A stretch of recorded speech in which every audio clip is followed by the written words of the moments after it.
व्यासपीठ पर विराजमान सुखदेव स्वरूप पंडित जी के श्री चरणों में सादर नमन। साथ ही साथ हमारे परायण कर्ता पंडित द्वय आपके भी श्री चरणों में सादर नमन। और हमारे आमंत्रण को स्वीकार कर श्रोता के रूप में, परीक्षित के रूप में यहाँ पर समस्त विराजमान समस्त श्रोतागणों के श्री चरणों में भी सादर अभिनंदन, सादर प्रणाम। कथा का आज 5वां दिन। कल विशेष रूप से पुरंजन कथा के माध्यम से हमने अपने जो जीवन यात्रा है उस पर प्रकाश डाला गया और हमारे जीवन को किस दिशा में और कैसे ले जाना है इस पर चर्चा की गई। आज पुनः और विभिन्न कथाओं के माध्यम से जीवन के जो परम सूत्र है और हमारा जीवन का जो परम लक्ष्य है मोक्ष की प्राप्ति, ईश्वर की प्राप्ति, उसकी ओर जाने का एक एक मार्ग स्वामी जी के श्रीमुख से कथा के माध्यम से प्रदान किया जाएगा। जो शास्त्र हैं, शास्त्रों में विभिन्न प्रकार की कथाएं हैं, पर वो कथा वास्तव में कोई कहानी अथवा कोई इतिहास नहीं है। हम उसी रूप में देखते हैं और विभिन्न कथाओं, विभिन्न शास्त्रों या विभिन्न पुराणों में देखेंगे तो हम उन कथाओं को थोड़ा सा ऐसी देखेंगे ना, सामान्य स्थिति में तो उलझ जाएंगे, क्योंकि हर कथा में थोड़ा सा विरोधाभास नजर आता है। लेकिन वास्तव में वो कथा नहीं है, वो कथा के माध्यम से जीवन के कुछ सूत्र को सामने रखने का एक प्रयास होता है और हमारे महाराज जी के द्वारा उसी सूत्र को बड़े अच्छे रोचक ढंग से आपके बीच में परोसने का प्रयास करते हैं अपने वाणी के माध्यम से। तो पुनः आपके श्री चरणों में सादर निवेदन करते हुए शांत भाव से बड़े आप श्री महाराज जी के श्रीमुख से निर्झरित होने वाले भागवत कथा रूपी अमृत को श्रवण कीजिए और श्रवण करके जीवन में उसे उतारिए और अपने जीवन को सही दिशा देने का प्रयास कीजिएगा।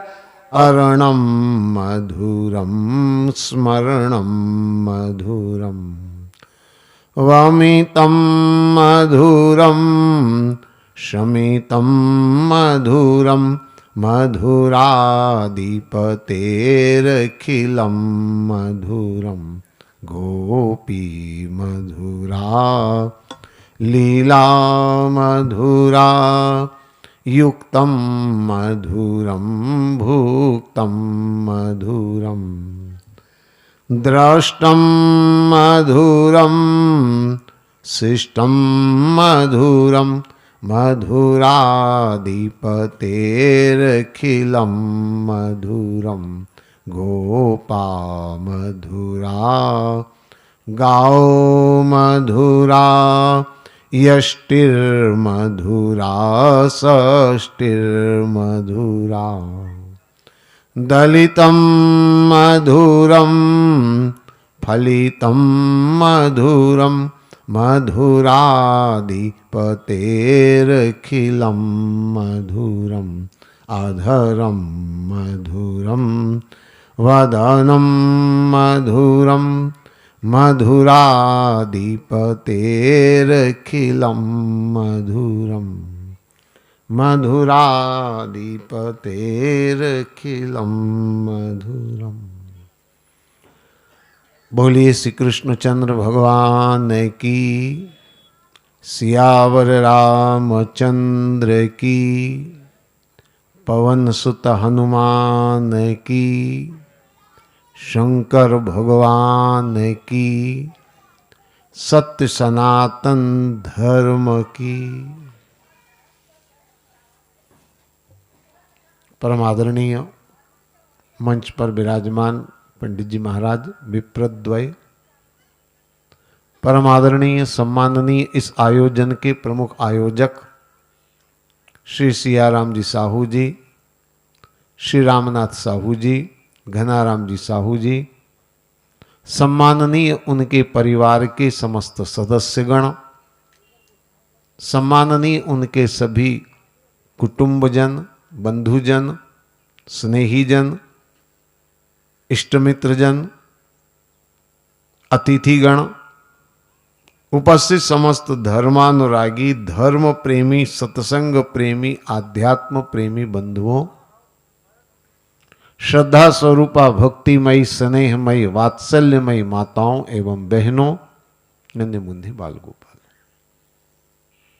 आइए सत्संग की परंपरा के अनुसार सबसे पहले 2 बार भगवान के नाम का संकीर्तन करें।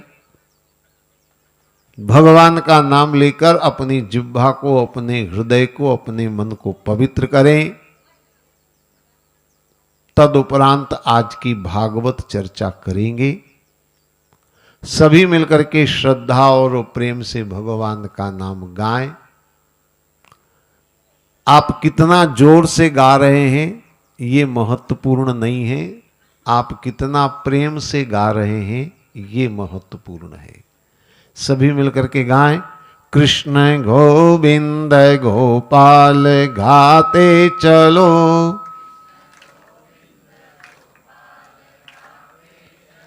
प्रेम से राम की धुन लगाते चलो,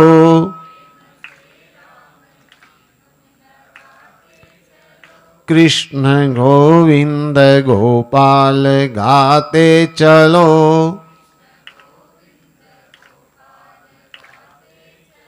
देखना चलाते चलो अपने, कृष्ण गोविंद गोपाल गाते चलो,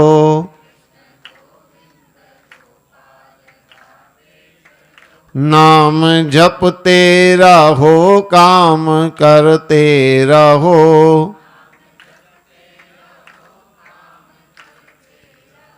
पाप की वासनाओं से डरते रहो,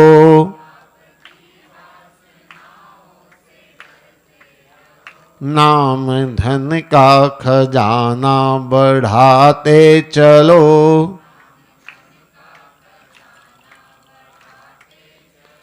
कृष्ण गोविंद गोपाल गाते चलो,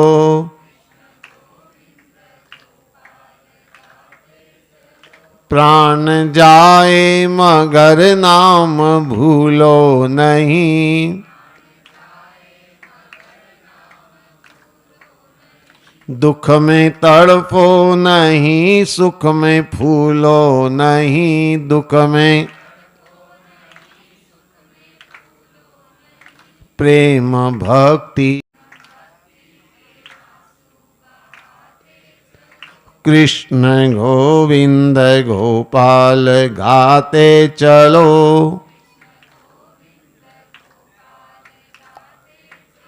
ध्यान आएगा उनको कभी ना कभी, ध्यान आएगा उनको कभी ना कभी, ध्यान भक्त पाएगा उनको कभी ना कभी, भक्त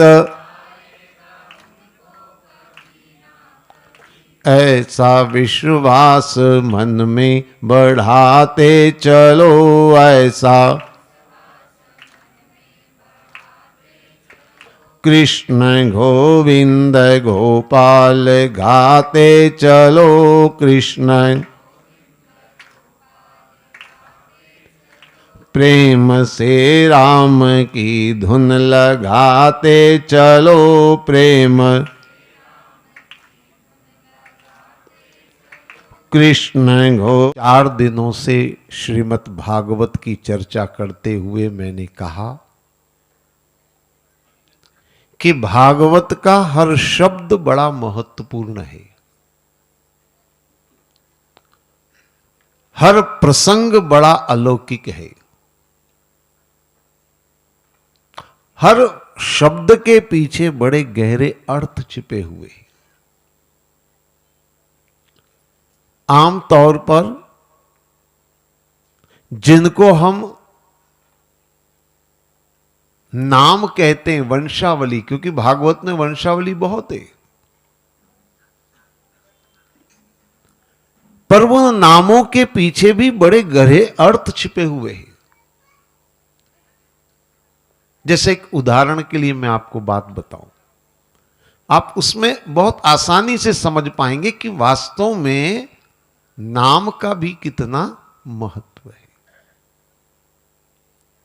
भागवत में एक जगह वर्णन आता है कि ब्रह्मा जी के दो बेटे, ठीक है ना, एक बेटे का नाम धर्म है, दूसरे बेटे का नाम अधर्म है। सुनकर आश्चर्य होता है, ये भी कोई नाम है? चलो धर्म नाम तो समझ में आया, ठीक है, बढ़िया नाम है। क्या कोई अपने बेटे का नाम अधर्म रखता है? सुना कहीं आपने? एक साधारण बुद्धि वाला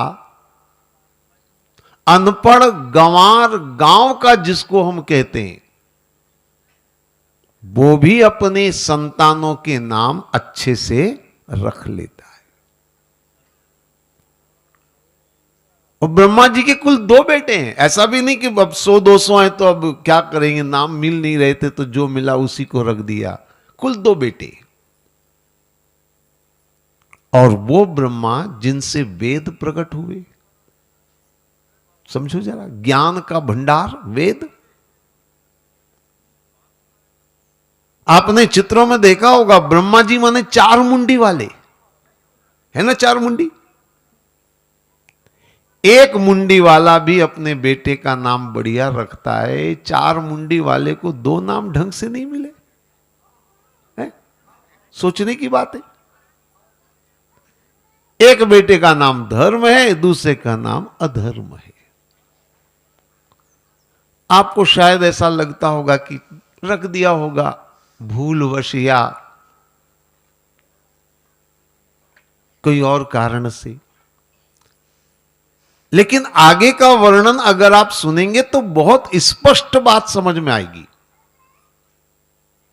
भागवत में वर्णन किया गया, अधर्म की पत्नी मृषा। मृषा समझ रहे? मृषा माने झूठ, सीधे शब्दों में कहूं झूठी देवी। अधर्म की पत्नी कौन? झूठी देवी मृषा। उससे हुए दंभ और पाखंड, उससे हुए लोभ और शठता, शठता माने मूर्खता, उससे हुए क्रोध और हिंसा, उससे हुए कलह और दुरत्ति, दुरत्ति माने गाली, उससे हुए भय और मृत्यु, और उससे हुए नरक और यातना। एक भी नाम आपके खांचे में बैठता हो आपके बेटों के रखने लायक तो निकाल के बताइए मुझे। कोई रखता है ऐसे नाम? है? नरक ने, यातना ने, भय ने, मृत्यु ने, ये क्यों नाम है? कौन रखता है ऐसे नाम? और ब्रह्मा जी का दूसरा बेटा है धर्म। अब उसकी संतानों का, उसके परिवार का नाम सुनिए। धर्म की 13 पत्नियां बताई गई भागवत में। 13 पत्नियां कौन है? बोले श्रद्धा, मैत्री, दया, शांति, तुष्टि, पुष्टि, क्रिया, उन्नति, बुद्धि, मेघा, तितिक्षा, ह्री, मूर्ति, धर्मस्य पत्नियों। ये धर्म की 13 पत्नियां। नाम सुन रहे हैं आप? श्रद्धा, मैत्री, दया, शांति, तुष्टि, पुष्टि, क्रिया, उन्नति, ये नाम। और इनकी संतानों का भी वर्णन है भागवत में। श्रद्धा के शुभ, मैत्री के प्रसाद, दया के अभय, शांति के सुख, तुष्टि के मोद, सबकी संतानों के नाम है। अब ये नाम सुनकर के एक बात निश्चित तौर पर समझ में आती है कि ये केवल वंशावली के नाम नहीं हो सकती। समझ में आ रही कि नहीं आपको? बहुत सीधी सी समझ में आती बात। ये वास्तव में क्या है?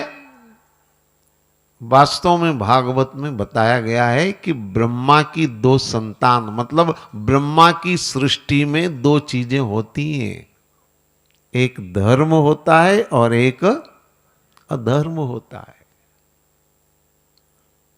और इसके परिणाम क्या होते हैं? वो परिवार जो बताया है वो परिणाम है, परिवार नहीं बल्कि वो परिणाम है। अगर आप अधर्म के मार्ग पर चलेंगे तो परिणाम क्या होगा? नाम आप सुनते जाइए। अधर्म की पत्नी मृषा माने झूठ। अधर्म की शुरुआत कहां से होगी? झूठ से ही तो होगी।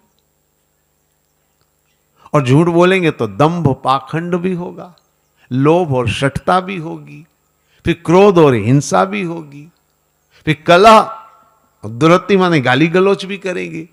और गाली गलौच करेंगे, लड़ेंगे तो फिर भय भी लगेगा कहीं मैं मर न जाऊं। और मृत्यु यानी मारे भी जाएंगे। और मारे जाएंगे तो क्या होगा? बोले नरक जाओगे। और नरक में क्या मिलेगा? बोले यातना मिलेगी। ये पूरा आपको जो वर्णन करके बताया है, ये केवल एक परिवार का वर्णन नहीं है, बल्कि ये सृष्टि का सिद्धांत है कि आप सृष्टि में दो बातें मिलेंगी, धर्म और अधर्म।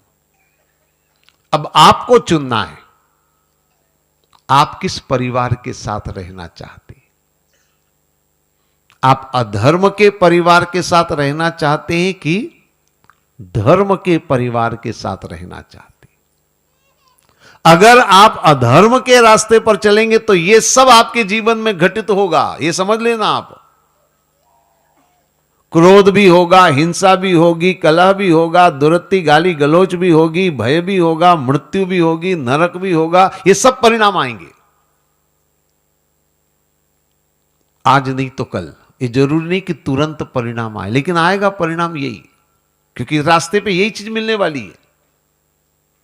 और अगर आप धर्म के मार्ग पर चलेंगे तो आपको शुभ मिलेगा, प्रसाद, दया, शांति, तुष्टि, पुष्टि, ये सब मिलेगा।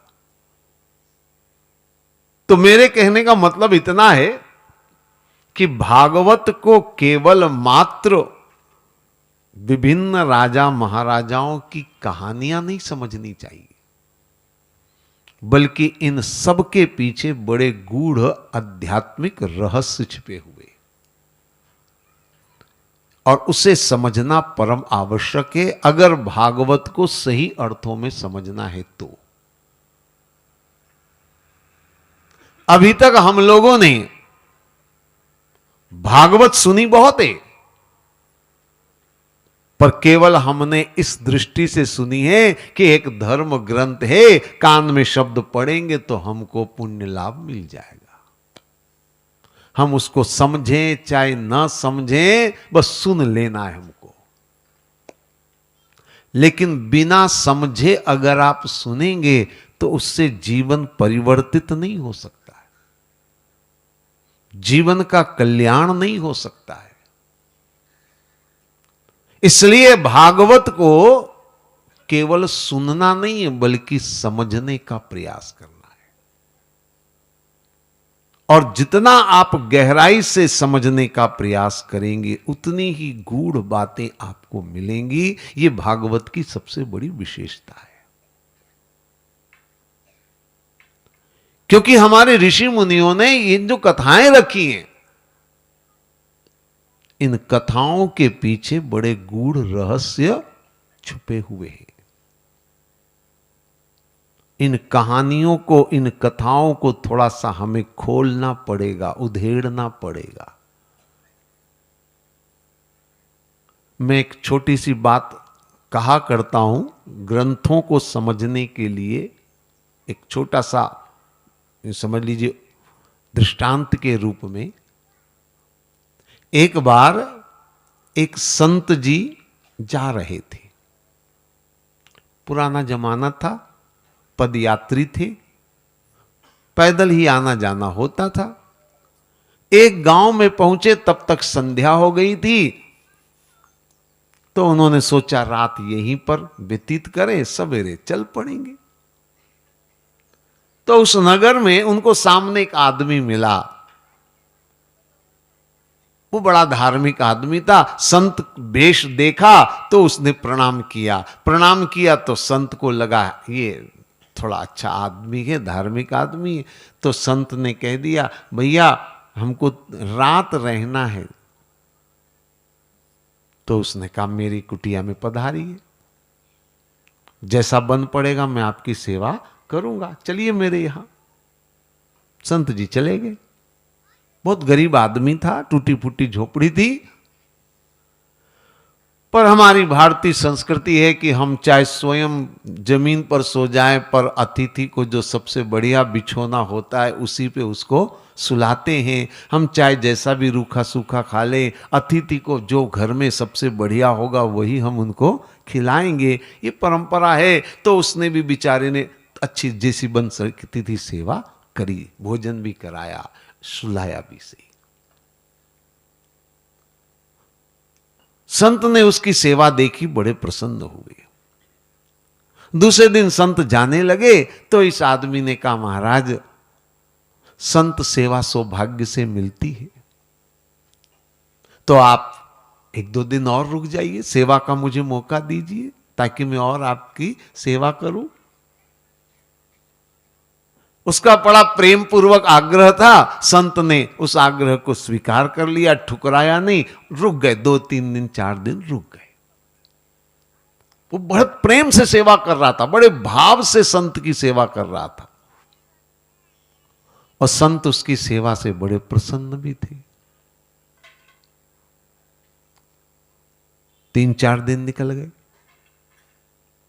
संत ने 3-4 दिन में ये तो समझ लिया कि ये है बहुत दरिद्र, बहुत गरीब है, लेकिन भाव अच्छे हैं, सेवा का भाव है, भाव अच्छे हैं।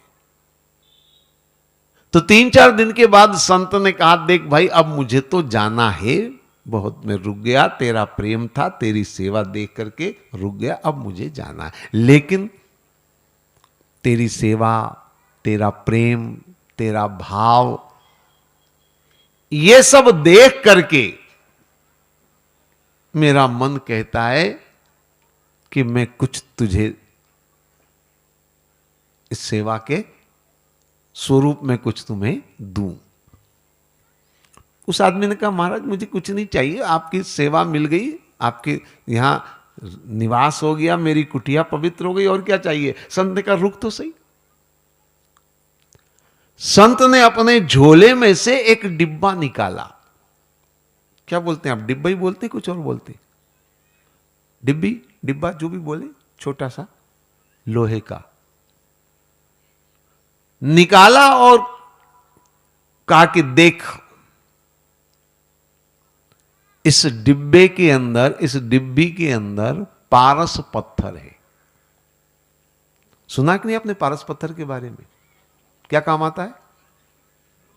हां, लोहे को सोना बना देता है।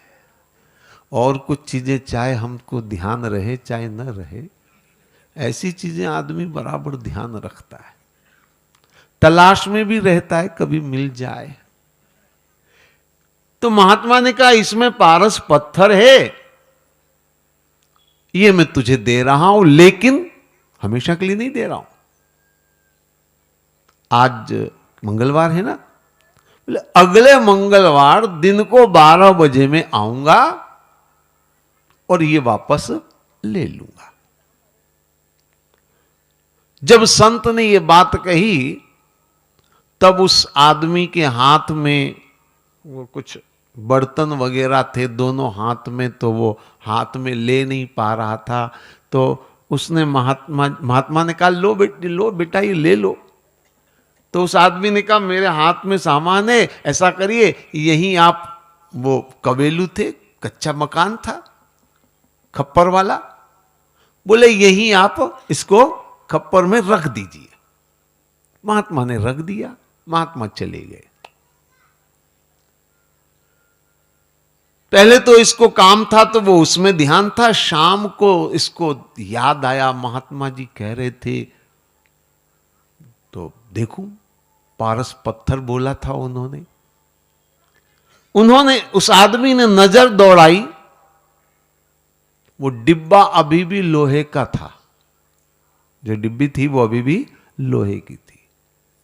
तो इस आदमी ने कहा महात्मा जी भी मजाक कर रहे हैं, अगर इसमें पारस पत्थर होता तो अभी तक ये डिब्बी तो सोने की बनती कम से कम। तो ये कुछ नहीं, पारस पत्थर कौन हो, कहां होता है, कौन देता है किसी को, ये महात्मा ने मेरे साथ मजाक करी है।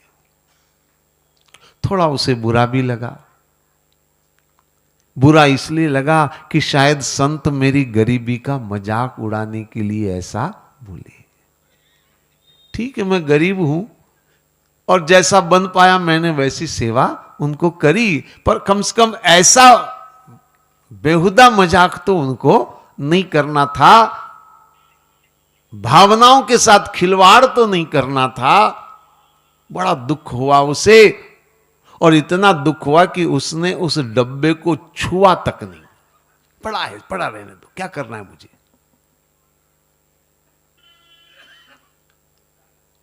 एक दिन, 2 दिन, 4 दिन निकले, अगला मंगलवार आया, ठीक 12 बजे वो साधु फिर आया। देखा ज्यों कि त्यों झोपड़ी, वही कंगाली, वही गरीबी। पहले तो महात्मा ने सोचा शायद बाबू अभी 7 दिन सोना ही बनाने में लगा होगा, मकान तो बाद में बन जाएगा, सोना बाद में नहीं बनेगा। पर झोपड़ी के अंदर भी झांक करके देखा तो जस का तस। तो महात्मा ने उसको आवाज लगाई, और आवाज लगा करके कहा, बड़े आश्चर्य की बात है, मैं पारस पत्थर देकर गया और तेरा हाल अभी भी जस का तस है, वैसा के वैसा हाल है, क्या बात है। अब इसके अंदर का जो गुस्सा था वो बाहर फूट पड़ा। हद कर दी महाराज आपने, मैं गरीब हूं तो क्या हुआ, ऐसा ऐसा बेहुदा मजाक करके आप गए मेरे साथ है? कम से कम आपको ऐसे गरीब का उपहास नहीं करना चाहिए था। पारस पत्थर देकर जा रहा हूं, सोना बना लेना, एक खाक पारस पत्थर, वो डब्बा अभी भी देखो लोहे का है जो कहते हो। महात्मा की नजर पड़ी तो सचमुच में डब्बा जहां उन्होंने रखा था वहीं रखा हुआ है। धूल ऊपर चढ़ गई, अब 8 दिन में थोड़ी धूल तो वहां ऊपर चढ़ेगी। तो महात्मा ने कहा तूने इसको खोल करके देखा कि नहीं देखा है? क्या करना है देख करके, सामने दिख रहा है कि डब्बा अभी तक लोहे का सोना नहीं बना, क्या करूंगा देख करके, मैंने नहीं देखा। और आगे से ऐसी मजाक मत किया करे महाराज किसी भी गरीब के साथ। महात्मा ने कहा अब देख, मैंने मजाक नहीं करी थी, पर अब अभी मैं बताता हूं। उस डिब्बे को उतारा महात्मा ने और कहा खोल इसको। उसको खोला डिब्बे को। उस डिब्बे के अंदर कपड़े की गेंद जैसा कुछ था। ये क्या है? महात्मा ने कहा एक कपड़ा जरा हटा। वो कपड़े की चिंदियां थी और चिंदियां निकालता गया, वो निकालता गया, वो निकालता गया। महात्मा ने कहा निकाल इसको, चिंदियों को, सब चिंदियों को निकाल।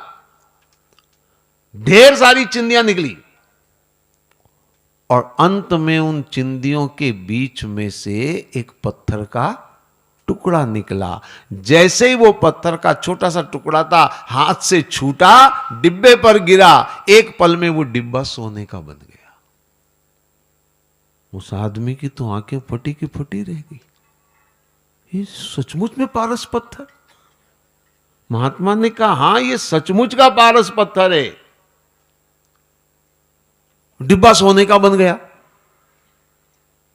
उसको अपनी आंखों पर यकीन नहीं हुआ, तो वो डिब्बे का ढक्कन थोड़ा दूसरी तरफ रखा था, उसने वो पारस पत्थर उठाकर ढक्कन पर रखा, ढक्कन भी सोने का हो गया। ओह महाराज जी तो सचमुच में पारस महाराज एक काम करो, अगले मंगलवार आ जाना और इसको ले जाना। महात्मा ने कहा अब अगला मंगलवार नहीं, अब तो 1 मिनट के लिए भी मैं इसे देने वाला नहीं हूं। मैं तो देकर गया था, 8 दिन का समय तुझे दिया था, पर तू ऊपर से डब्बा ही देखता रहा और तूने इसको खोल करके नहीं देखा, समझा नहीं। इसलिए अब ज्यादा से ज्यादा ये जो डिब्बा है ना, ये तुझे दे देता हूं, बाकी और मैं कुछ देने वाला नहीं हूं। पत्थर लेकर महात्मा चले गए। ये एक दृष्टांत है, समझ लीजिए। वास्तविक बात यह है कि हमारे धर्म शास्त्रों में जो गूढ़ ज्ञान है वो पारस पत्थर की तरह से है। ऐसा दिव्य ज्ञान जिसको छू भी ले तो हमारा जीवन स्वर्णिम बन सकता है। ऐसा दिव्य ज्ञान रूपी पारस पत्थर इन शास्त्रों में है। लेकिन ऋषि मुनियों ने क्या किया? इस पारस पत्थर रूपी ज्ञान पर कहानियों की चिंदियां लपेट दी। ढेर सारी कहानियां, ढेर सारी चिंदियां लपेट दी हैं। अब हम ऊपर से ग्रंथ को देखेंगे तो हमको भी ऐसा ही लगेगा कि इसमें कोई पारस पत्थर नहीं है, क्योंकि ये तो डिब्बा अभी तक लोहे का है। आवश्यकता है चिंदियों को उघाड़ने की, चिंदियों को हटाने की। इन कथाओं को जितना हम उधेड़ेंगे उतना ही अंदर से दिव्य ज्ञान रूपी पारस पत्थर प्राप्त होगा। ऐसा दिव्य ज्ञान जिससे कि हमारा जीवन पावन और पवित्र हो जाए। और इसलिए मैं कहा करता हूं कि प्रत्येक शब्द को, प्रत्येक कथा और प्रसंग को बड़ी गहनता से समझने की आवश्यकता। और इसलिए मैं कोशिश करता हूं कि थोड़ा कथाओं को उधेड़ूं तो कथाओं के अंदर हम झांक करके देखें। कल पृथु अवतार की कथा मैंने करी थी, तो इसीलिए मैंने कहा था ऊपर से देखोगे तो लगेगा अरे मुर्दे से कोई पैदा हो सकता है, लेकिन वास्तव में कर्म का सिद्धांत क्या है, कर्म का स्वरूप क्या है और कर्म से जीवन की सार्थकता क्या है, ये सारी बातें हमने जानने की कोशिश करी थी, समझने की कोशिश करी थी। आइए अब हम भागवत में आगे बढ़ने का प्रयास करें। मैंने आपसे 2-3 दिन पहले कहा था कि आप कोई विशेष कथा सुनना चाहते हो तो मुझे जरूर बताएं, मैं उस कथा को करूंगा। हालांकि अभी तक किसी ने मुझे कुछ बताया नहीं है। कथा तो चलेगी, कोई बताएगा नहीं बताएगा, कथा रुकने वाली नहीं है, कथा तो चलेगी। अब भागवत की परंपरा के अनुसार श्रीमद् भागवत के पंचम दिवस कृष्ण जन्म की कथा का विधान है और आज 5वां दिन है, तो विधान के अनुसार आज कृष्ण जन्म की कथा करनी चाहिए। और आप लोग भी शायद चाहेंगे कि कृष्ण जन्म की कथा हम करें, क्योंकि कृष्ण की कथा भागवत का सार है। कृष्ण का चरित्र बड़ा रसपूर्ण है। लेकिन एक बात मैं पहले बता दूं कि एक बार कृष्ण की कथा यदि प्रारंभ हो जाएगी तो फिर कोई और कथा नहीं हो पाएगी, क्योंकि फिर किसी और कथा को सुनने की न तो आपकी इच्छा होगी न कहने की मेरी इच्छा रहेगी। कृष्ण के सामने फिर दूसरी कथा कौन सुनेगा, कौन करेगा? इसलिए अभी भी अगर किसी के मन में कोई कथा हो तो बताएं, नहीं तो फिर कृष्ण की कथा हम प्रारंभ करें। वैसे कृष्ण की कथा भागवत का सार है। कृष्ण का चरित्र भागवत का सबसे अनमोल जो है वो स्वरूप प्रसंग है। तो क्या किया जाए, कृष्ण चरित्र की तरफ चले कि कुछ और सुनना है? हाँ, इधर से हमारे रामनाथ जी समुद्र मंथन कर रहे हैं। चलिए आइए, समुद्र मंथन की बात पहले कर ले। मंथन भागवत की एक अद्भुत अलौकिक कथा है। केवल भागवत की ही कथा नहीं कहूंगा मैं, बल्कि समुद्र मंथन सृष्टि का एक अद्भुत अलौकिक प्रसंग कहा जा सकता है, क्षण कहा जा सकता है, जहां देवता और दानवों ने मिलकर के समुद्र मंथन किया है। आप लोगों ने समुद्र मंथन के बारे में सुना होगा, आप सब ने अच्छी तरह से ये जाना होगा, क्योंकि चित्रों में भी आप देखते हैं और कई जगह आप सुनते भी हैं कि देवता और दानवों ने समुद्र मंथन किया। ये भी आपने सुना होगा कि समुद्र में से 14 रत्न निकले, उसमें अमृत निकला और अमृत को लेकर के झगड़ा भी हुआ और अंत में भगवान ने अमृत देवताओं को पिलाया। मोटे मोटे तौर पर यह तो आप सबने सुना है। लेकिन यह समुद्र मंथन कब क्यों करना पड़ा, शायद इस पूरे प्रसंग को कुछ लोग जानते होंगे पर सब लोग नहीं जानते होंगे।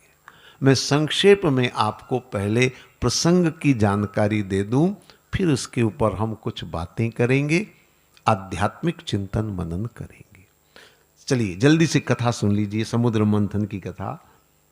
एक बार देवताओं के राजा इंद्र हाथी पर बैठ करके जा रहे थे। सामने से दुर्वासा मुनि आए। दुर्वासा का नाम तो आपने सबने सुना ही होगा ना, बड़े पॉपुलर है, प्रसिद्ध है। और किस मामले में प्रसिद्ध है ये भी आप जानते होंगे, है ना।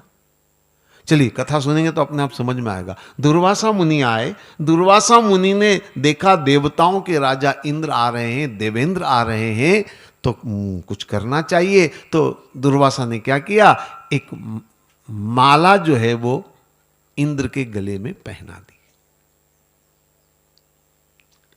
लेकिन इंद्र तो हाथी पर बैठा था।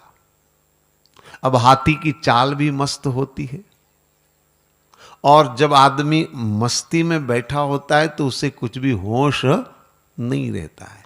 एक तो सत्ता का नशा, इंद्र था देवताओं का राजा, सत्ता का नशा था, और फिर हाथी पर बैठा था। आप में से कभी कोई हाथी पे बैठा होगा तो उसने अनुभव किया होगा। मुझे मिला है कई बार बैठने का मौका। हाथी पर बैठने के बाद आदमी को एक अलग मस्ती छाती है। तो इंद्र ने क्या किया, उस मस्ती में उसने गले में से माला निकाली और हाथी के मस्तक पर पटक दी। अब हाथी तो हाथी है, वो तो जानवर है।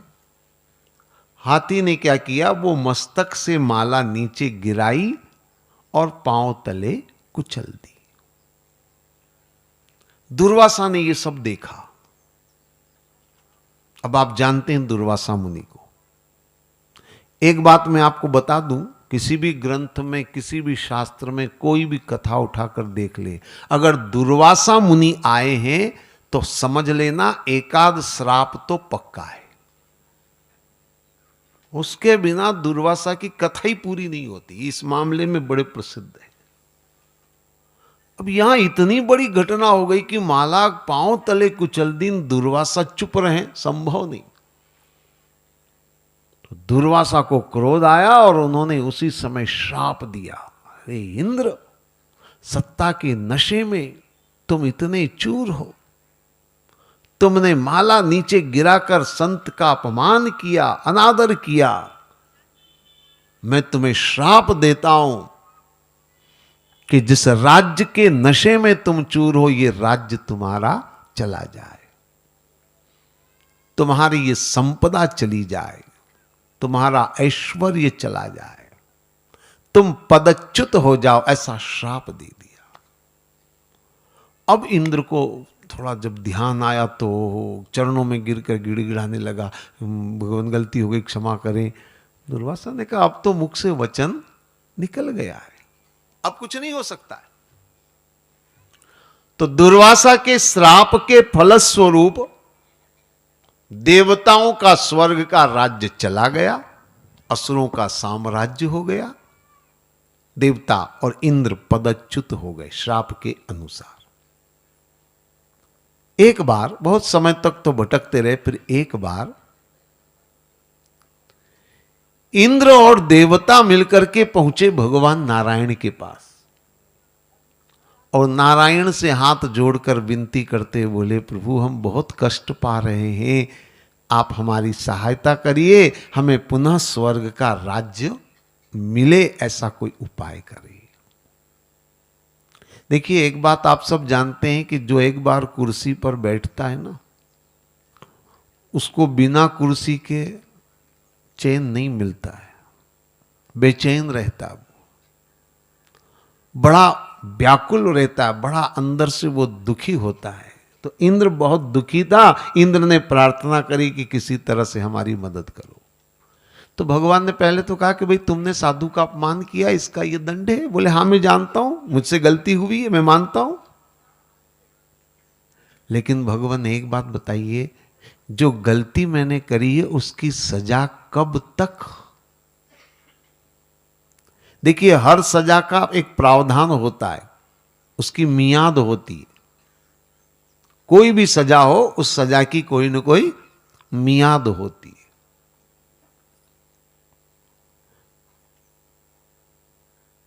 आपने शायद सुना होगा जिसको प्राण दंड कहते हैं, सबसे बड़ी सजा है ना।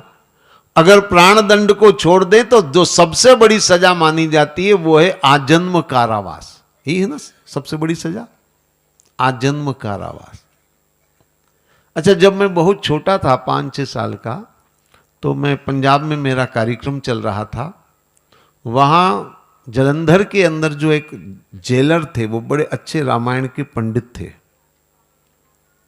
तो उनसे बात चली तो मुझे पहली बार पता चला कि आजन्म कारावास का मतलब क्या होता। मैं तो ये समझता था आजन्म मतलब जब तक जिंदा रहेगा अंदर रहेगा ये, पर बाद में उन्होंने मुझे बताया कि आजन्म कारावास की एक अवधि होती है। आजन्म का मतलब जिंदगी भर नहीं होता, आजन्म की अवधि होती है।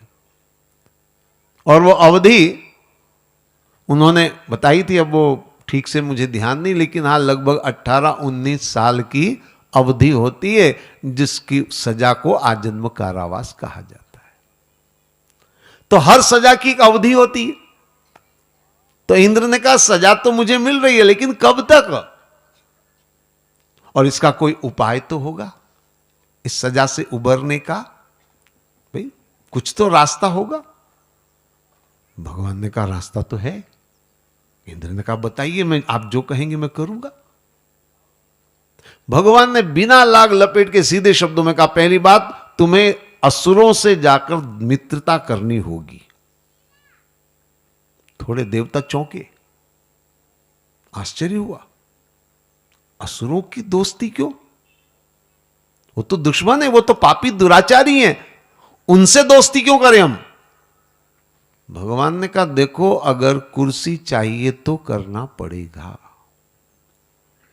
कुर्सी के लिए क्या क्या नहीं करना पड़ता है आप तो सब जानती है। कुर्सी के लिए गधे को भी बाप बनाना पड़ता है। तो हाथ मिलाना कौन सी बड़ी बात है, सब मिला लेते हैं हाथ एक दूसरे से। आपने देखा होगा कुर्सी के खातिर कौन किसके हाथ मिला लेता है, कब पता ही नहीं चलता है। तो देवताओं को बात समझ में आई। देवताओं ने कहा आप अगर कहते हैं तो हम हाथ मिला लेंगे। अब देवता गए असुरों के पास और जाकर बोल दे कि हम आपसे दोस्ती करना चाहते हैं, लड़ाई झगड़ा बंद, अब आज से हमारी कोई दुश्मनी नहीं है, हम आपसे दोस्ती करना चाहते हैं। ठीक है, दोस्ती हो गई। फिर देवता दौड़े दौड़े नारायण के पास आए, बोले आपने जो कहा था हमने कर लिया, अब कुर्सी कब मिलेगी?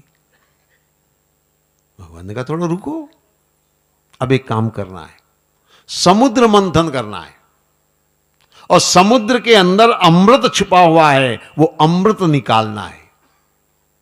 और इस काम के लिए तुम्हें असुरों की मदद लेनी है, असुरों की सहायता लेनी है। देवता फिर चौंके, भगवान अमृत जैसी चीज अगर है तो वो तो हमें चुपचाप निकाल कर पी लेनी चाहिए, हम असुरों को बीच में क्यों लावें? आप कैसी बात कर रहे हैं? असुरों को बीच में लाने की क्या जरूरत है? हम निकाल लें अमृत, पी लें अमृत। भगवान ने कहा अपने मन से ही करना है तो करो, मेरे पास काहे को आते हो? अगर मेरे पास आए हो तो जो मैं कहता हूं वो करो। एक देवता ने मन में सोचा, ये भगवान को आजकल क्या हो गया है? पहले बोले दोस्ती करो, अब कहते हैं कि मदद लो। ये कहीं ऐसा तो नहीं कि ये पार्टी बदल वाले मामला हो? ये हमारे पक्ष में है कि उनके पक्ष में है? पर भगवान ने कहा तुम्हारी मर्जी हो तो करो, नहीं तो मत करो। मैंने उपाय बताना था, बता दिया। देवताओं ने कहा आप कहते तो हम कर लेते हैं। देवता गए असुरों के पास, बोले देखिए समुद्र में अमृत है, हम समुद्र मंथन करना चाहते हैं, आप हमारी मदद करें। असुरों ने कहा अच्छा मदद करें, जरूर करेंगे, लेकिन हमें क्या मिलेगा?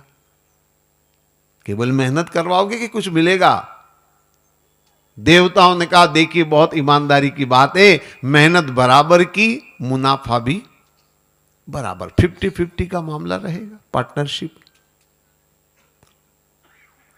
राक्षस बड़े प्रसन्न हो गए, असुर बड़े प्रसन्न हो गए। असुरों ने मन में सोचा देवता महामूर्ख है, अमृत जैसी चीज को बांटने को तैयार हैं, आधा कह रहे हैं दे देंगे, आधी आधी चीज करेंगे, मतलब अमृत आधा मिल जाएगा। फिर असुरों ने यह भी सोचा होगा कि आधा अमृत तो ये देंगे ही देंगे, बचेगा आधा, होगा तो छीन झपट कर वो भी ले लेंगे। राक्षस तैयार हो गए, बोले हम तैयार हैं, आप तैयारी करो, हमको बुलाना, हम आ जाएंगे। ठीक है, अब तैयारी में जुट गए। तैयारी तो करनी पड़ेगी, मंथन करना है। मंथन समझ रहे ना? पुराने जमाने में महिलाएं घर में दही मंथन करती थी ना। अब तो खैर जमाना मिक्सर का हो गया है, पर पुरानी महिलाएं बैठी, उनको तो शायद अनुभव होगा, उन्होंने किया भी होगा। मक्खन निकालने के लिए दही मंथन, तो क्या क्या चाहिए उसमें? एक तो डोरी चाहिए, है ना, और एक क्या बोलते हैं, मथनी क्या बोलते हैं, मथानी, हाँ ठीक है, जो भी आप बोलते हो समझ में आ जाना चाहिए। ये दो चीजें चाहिए, उसके बिना मंथन होने वाला नहीं है। अब इन्होंने इन दोनों चीजों को जुटाया, वासुकी सर्प को तो डोरी बनाया और मंदराचल पर्वत को मथानी बनाया। सामग्री जुट गई, देवता राक्षस पहुंच गए, मंथन होने वाला था। भगवान नारायण ने देवताओं को कहा धीरे से कान में कि ध्यान रखना, राक्षस उल्टी खोपड़ी के होते हैं, हमेशा उल्टा सोचते। देवता इशारा समझ गए और देवताओं ने जाते ही सबसे पहले चिल्लाकर कहा हम सर्प के मुंह की तरफ रहेंगे। अब ये राक्षसों की उल्टी खोपड़ी चली, ये काय को मुंह की तरफ रहना चाहते हैं, कुछ तो गड़बड़ है, कहीं मुंह की तरफ से माल निकलने वाला होगा। तो राक्षस भी चिल्लाए नहीं नहीं मुंह की तरफ हम रहेंगे। देवता बोले देखो इसमें झगड़ने की बात नहीं है, हम देवता हैं, हम मुंह की तरफ रहेंगे, आप लोग पूंछ पकड़ लो। तो असुरों को ऐसा लगा कि मुंह पकड़ना बड़े गर्व की बात है और पूंछ पकड़ लेना अपमानजनक बात है। तो राक्षसों ने कहा चाहे कुछ भी हो जाए हम पूंछ कभी नहीं पकड़ेंगे, हम मुंह की तरफ रहेंगे। देवताओं ने कहा चलो तुम्हारी मर्जी। अब आप तो जानते ही हैं ना, सर्प के मामले में मुंह पकड़ना अच्छा है कि पूंछ पकड़ना अच्छा है? हैं? दोनों में से क्या ठीक मानते हैं आप? पूंछ पकड़ना ठीक मानते हैं। मेरी सलाह मानो तो कुछ मत पकड़ो, वो ज़्यादा अच्छा है। अब मुझे डर लगता है इसलिए मैं ऐसा कह देता हूँ। आप गांव वाले थोड़ी हिम्मत वाले होते, पकड़ लेते होंगे कभी कभी, पर पूंछ पकड़ना ज़्यादा ठीक है, ऐसा आप भी मानते हैं। अब असुर मुंह पकड़ लिए, देवता पूंछ पकड़ लिए, समुद्र मंथन शुरू हुआ। लेकिन जैसे ही समुद्र मंथन शुरू हुआ, पर्वत रसातल में जाने लगा, अंदर डूबने लगा। देवता घबराए, अगर ये पर्वत डूब जाएगा तो मंथन कैसे होगा। तो भगवान से प्रार्थना करी, ये क्या हो रहा है, आपने बताया हम वैसा कर रहे हैं, अब ये डूब रहा है, क्या करे।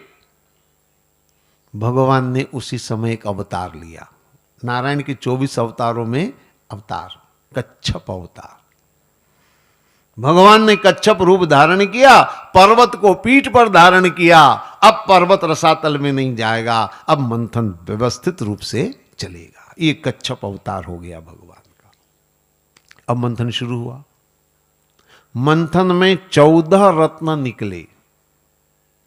हालांकि मैं सबकी बात तो विस्तार से नहीं करूंगा, क्योंकि समय को भी देखना है और आगे हमें कृष्ण जन्म की बात भी करनी है। लेकिन हाँ, कुछ चीजें इसमें बड़ी महत्वपूर्ण, और बंटवारा करना है इनका, तो बड़े सूझबूझ से बंटवारा किया इन्होंने, ये बात कहनी पड़ेगी। कैसे? जैसे ऐरावत हाथी निकला तो देवताओं ने कहा ये हमारे राजा की सवारी के लिए उपयुक्त है, हमें दे दो। असुरों ने कहा ठीक है। उच्छस्वा घोड़ा निकला तो असुरों ने कहा कि हमारे राजा की भी सवारी चाहिए, तो ये हमें दे दो। ठीक है, आप ले लो। असुरों को मिल गया उच्छस्वा घोड़ा। ये सूझबूझ का परिणाम है। ना समझ अगर होते तो कहते हाथी भी आधा आधा करो, घोड़ा भी आधा आधा करो। ये ना समझी की बात है, समझ में आ गई ना आपके? सूझबूझ से कि जो जिसके योग्य है वो उसको दे दो। अब कपिला गाय निकली, हाथी की सवारी होती, घोड़े की सवारी होती, गाय की तो सवारी होती नहीं है। अब गाय का क्या करे, कपिला गाय निकली। तो इन्होंने आपस में तय किया, ऐसा करो ये कपिला गाय है ना, ये ब्राह्मणों को, ऋषियों को दान कर दो, थोड़ा बहुत दान पुण्य भी करो, मुफ्त का माल मिल रहा है। हाँ, तो वो दान कर दी इन्होंने। ऐसे बंटवारा हो रहा था, आपसी तालमेल से बंटवारा हो रहा था। अब इसमें से कौस्तुक मणि निकली। कौस्तुक मणि निकली तो देवताओं ने कहा कि समुद्र मंथन की योजना तो नारायण ने बनाई है, उनको भी तो कुछ मिलना चाहिए, तो कौस्तुक मणि नारायण को दे दी। लक्ष्मी निकली, लक्ष्मी ने भी नारायण का वर्ण कर लिया। मदिरा निकली, असुर बोले हम लेंगे, देवताओं ने कहा बिल्कुल आप लीजिए, आपका ही आइटम है ये। ऐसे बंटवारा हो रहा था। कुछ चीजों को लेकर के बंटवारे में विवाद भी हुआ। सबसे ज्यादा विवाद हुआ कल्प वृक्ष को लेकर के। 2-3 चीजों और भी विवाद हुआ। कल्प वृक्ष पे सबसे ज्यादा विवाद हुआ, ये हम लेंगे हम लेंगे हम लेंगे, ऐसे विवाद हुआ। बाद में एक बहुत अच्छा सूत्र निकाला, और ऐसा सूत्र था कि दोनों प्रसन्न। और सूत्र यह निकाला कि देखो, कल्प वृक्ष को हम स्वर्ग में स्थापित कर देते, ठीक है, जो स्वर्ग का राजा रहेगा उसको वो मिलेगा, उसका वो उपयोग करेगा। तो राक्षस इसलिए खुश थे क्योंकि उस समय स्वर्ग के राजा वही थे।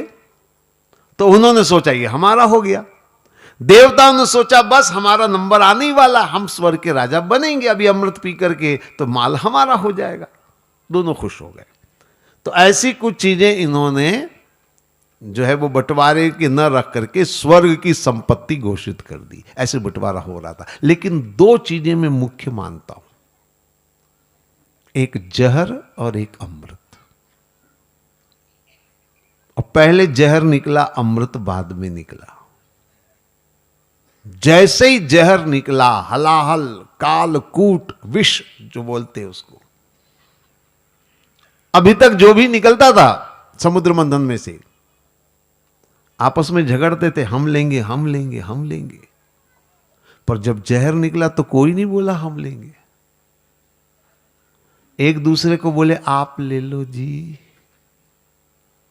ये तो आप रखो जी। ऐसे आ गए दोनों। थोड़ी देर में दोनों को समझ में आ गया कि ये किसी के बस का नहीं है। अब क्या करे, तो दौड़े दौड़े सब के सब शंकर जी के पास गए और भगवान शंकर से बोले, प्रभु समुद्र मंथन कर रहे हैं, समुद्र में से कुछ कुछ निकल रहा है, तो हमने सोचा आपको भी कुछ दे, तो ये लाए हैं आपके लिए, आप लो। और शंकर जी सचमुच में भोले भंडारी है। इस कथा से पक्का पता चलता है कि वो बड़े भोले भंडारी है। उनको जहर दिया और उन्होंने जहर भी ले लिया। अच्छा, अगर कोई दूसरा आदमी होता तो कम से कम इतना तो जरूर कहता, बड़े चालाक हो साले, अच्छा माल तुमने रख लिया, जहर मुझे देने आए हो, ऐसा तो कम से कम कहता वो। या अगर कोई बहुत होशियार आदमी होता शंकर जी की जगह, तो वो ये कहता कि अच्छा मैं जहर तो ले लूंगा, पर मुझे बताओ अमृत में कितना % मेरा रहेगा। सौदा तो करता, कम से कम अपनी भागीदारी सुनिश्चित करता। लेकिन भगवान शंकर ने कोई शर्त नहीं, कुछ नहीं दिया, जहर पी लिया।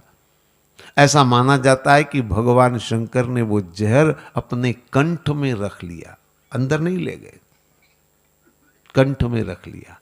उनका कंठ नीला पड़ गया, इसलिए उनका एक नाम नीलकंठ पड़ गया। ये जहर हो गया। अब इसके बाद अमृत निकला। अमृत कलश लेकर के भगवान ने एक अवतार और लिया इस कथा में, और वो है धन्वंतरी अवतार। 24 अवतारों में एक अवतार धन्वंतरी अवतार। अमृत कलश लेकर के आए वो। अब जैसे ही अमृत कलश लेकर के आए, असुरों की नीयत बिगड़ी और उन्होंने झपट्टा मारा और अमृत कलश लेकर भागे। आधा क्यों, हम तो पूरा पी लेंगे, झपट्टा मारकर भागे। देवता तो ठगे रह गए। अब क्या करें, तो वो भी पीछे पीछे भागे। अब आगे आगे असुर भाग रहे हैं, पीछे पीछे देवता भाग रहे हैं, भागते जा रहे हैं, भागते जा रहे हैं। कितना भागे होंगे इसका तो कोई हिसाब नहीं लगा सकता, पर हां अनुमान हम लगा सकते हैं। और वो अनुमान ऐसे लगा सकते हैं कि आपको शायद पता होगा, जब ये भाग रहे थे तो उस कलश में से, जिसमें अमृत भरा था, उस कलश में से अमृत की 4 बूंदें 4 स्थानों पर गिरी। और जिन स्थानों पर अमृत की बूंदें गिरी, वहीं पर कुंभ मेला लगता है। और आप शायद जानते होंगे कुंभ मेला कहां कहां लगता है, 4 स्थानों पर, है ना। हमारे कल बता रहे थे, कल परसों के, हम तो कुंभ मेलों में हमेशा गए हैं स्वामी जी के साथ में। तो एक तो इलाहाबाद, हरिद्वार, नासिक और उज्जैन। अच्छा, अब हिंदुस्तान का नक्शा आप देखो तो हरिद्वार मतलब ऊपर उत्तर में, नासिक माने दक्षिणी महाराष्ट्र आ गया तो दक्षिण में हो गया, इलाहाबाद मतलब पूरब में, और उज्जैन मतलब पश्चिमी मध्य प्रदेश। यानी उत्तर से दक्षिण, पूरब से पश्चिम। अब कितना दौड़े होंगे, हिसाब आप लगा लो आराम से। अब भाग रहे हैं, आगे आगे असुर हैं, पीछे पीछे देवता हैं, भागे जा रहे, भागे जा रहे। अब इसका कोई अंत ही नहीं है, क्या करेंगे। तब देवताओं को लगा ये तो बड़ा मुश्किल है, इसका कोई अंत नहीं है। तो फिर देवताओं ने भगवान से प्रार्थना करी, प्रभु आपके कहने पर हमने ये मंथन किया, अब ये क्या हो रहा है। तो भगवान ने कहा चिंता मत करो। भगवान ने और एक और अवतार लिया। इस कथा की सबसे बड़ी खूबी यह है कि कथा एक है, पर इसमें भगवान के अवतार 3 है। कच्छप अवतार मैंने आपसे कहा, दूसरा मैंने आपसे कहा जो धन्वंतरी अवतार, और तीसरा अवतार ये अब हो रहा है मोहिनी अवतार। भगवान ने मोहिनी रूप लिया और असुरों के सामने खड़े हो गए। असुर तो मोहिनी रूप देख करके मंत्रमुग्ध हो गए, दौड़ना भूल गए, वहीं के वहीं खड़े हो गए। जैसे ही उनके पांव ठिठके, मोहिनी को मौका मिल गया। मोहिनी ने उनकी तरफ देख करके तिरछी चितवन करके कहा, अरे वीरों। जैसे वीरों कहा तो असुरों को लगा, अरे ये भी हमको अंदर से चाह रही है। मतलब जैसे हम इसके प्रति आकर्षित हैं, ये भी हमारे प्रति आकर्षित है। मतलब आग दोनों तरफ से लगी है। बड़े खुश हुए राक्षस। तो मोहिनी ने कहा, तुम लोग भाग क्यों रहे हो? बोले ऐसे ऐसे समुद्र मंथन किया, अमृत कलश निकला, हम ले आए झपट करके, पी लेंगे अमृत। बोले फिर भाग क्यों रहे हो? बोले वो देवता पीछे लगे हुए। मोहिनी ने कहा, ऐसे तुम जिंदगी भर भागते रहोगे तब भी नहीं पी पाओगे। थोड़ी युक्ति लगानी पड़ेगी, दिमाग लगाना पड़ेगा। राक्षसों ने कहा, वही तो नहीं है हमारे पास। दिमाग होता तो राक्षस थोड़ी कहलाते हम। ताकत है, दिमाग है नहीं। तो राक्षसों ने कहा, ये मोहिनी जो है ना, ये बड़ी बुद्धिमान है, इसमें दिमाग है, इसको उपयोग में लिया जाए। तो राक्षसों ने मोहिनी से कहा, ए देवी तू एक काम कर, ये किसी तरह से अमृत हमें पिला दे। मोहिनी ने कहा, बाएं हाथ का काम है। इतने में देवता भी आ गए। ये अमृत हमारा है, ये जबरन लेकर भागे, ये बेईमान है, हम जो है वो। मोहिनी ने सबको शांत किया। भाई आप लोग किस बात से झगड़ रहे हो? बोले तय किया था कि जो भी निकलेगा बंटवारा होगा। ये अकेले लेकर भागे। मोहिनी ने कहा, बंटवारा मैं कर देती हूं बस, क्योंकि मेरे लिए आप दोनों बराबर हैं। मैं किसी की सगी नहीं हूं, मैं किसी की रिश्तेदारी नहीं है, मैं बंटवारा कर देती हूं। आप लोग दोनों पंक्तिबद्ध बैठ जाओ। एक पंक्ति असुरों की लग गई, एक पंक्ति देवताओं की। सबको पंक्ति में लाइन से बैठ जाओ, मैं पिला दूंगी सबको। असुर बड़े हैरान कि ये क्या कर रही है, हमको तो पूरा पीना ही है, पंक्ति में क्यों बिठा रही है? फिर किसी ने सोचा कुछ तो युक्ति लगाएगी ना ये। अब मोहिनी ने कहा, पहले किसको पिलाऊं मैं, देवताओं को कि राक्षसों को? पहले किसको पिलाऊं? असुर चिल्लाए, पहले हम पिएंगे। देवता बोले, पहले हम पिएंगे। दोनों चिल्लाने लगे, हम पहले पिएंगे, हम पहले पिएंगे। मोहिनी ने धीरे से असुरों की तरफ जाकर कहा, मूर्खों, चिल्लाना जानते हो, बाकी कुछ नहीं जानते हो। चिल्ला रहे हो पहले हम पिएंगे, पहले। अरे पहले पियोगे तो ऊपर का पतला पतला पानी जैसा पीने को मिलेगा, और बाद में पियोगे तो नीचे का गाढ़ा खास माल मिलेगा। अब बेचारे राक्षसों को क्या मालूम कि पतला गाढ़ा क्या होगा। उनको यह समझ में आया जैसे मूंग की दाल, ऊपर पानी पानी हो जाता, दाल नीचे रह जाती, ऐसा ही होता होगा। तो राक्षसों ने कहा, ऐसा है तो फिर हम बाद में पिएंगे, बाद में पिएंगे।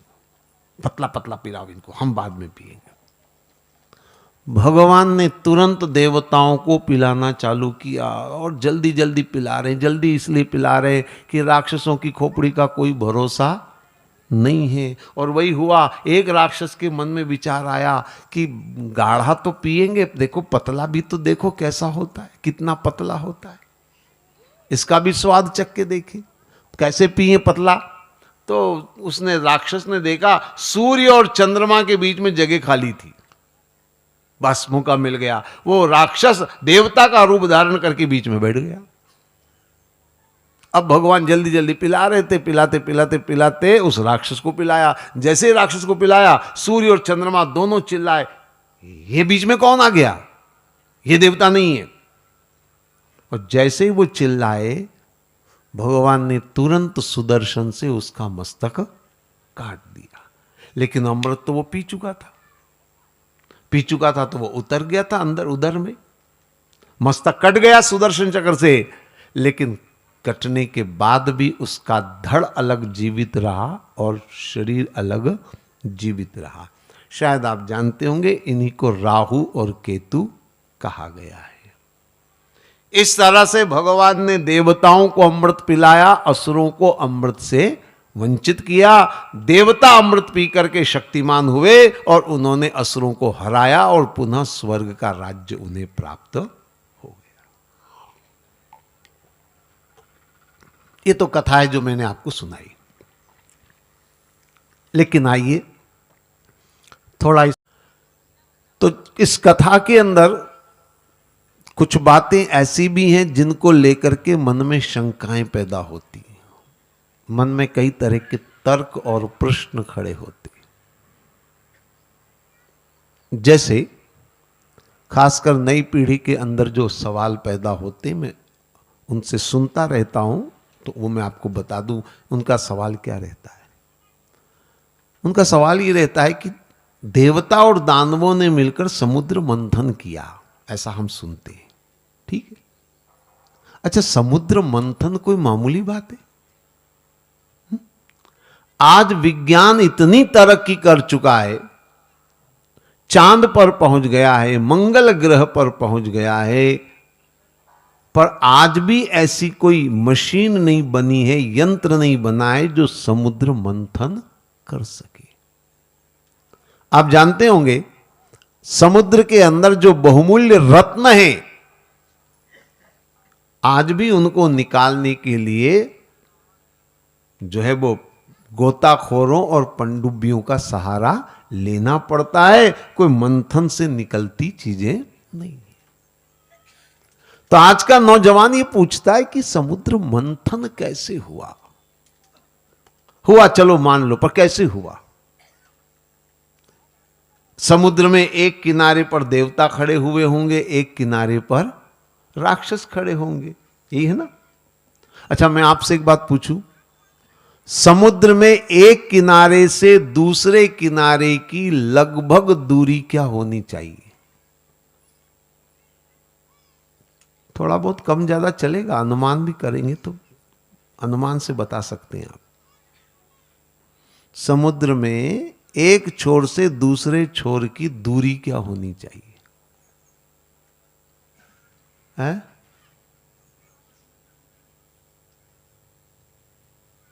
क्या बोल रहे हैं आप? 100 योजन का रामायण में वर्णन आता है, ठीक बात है।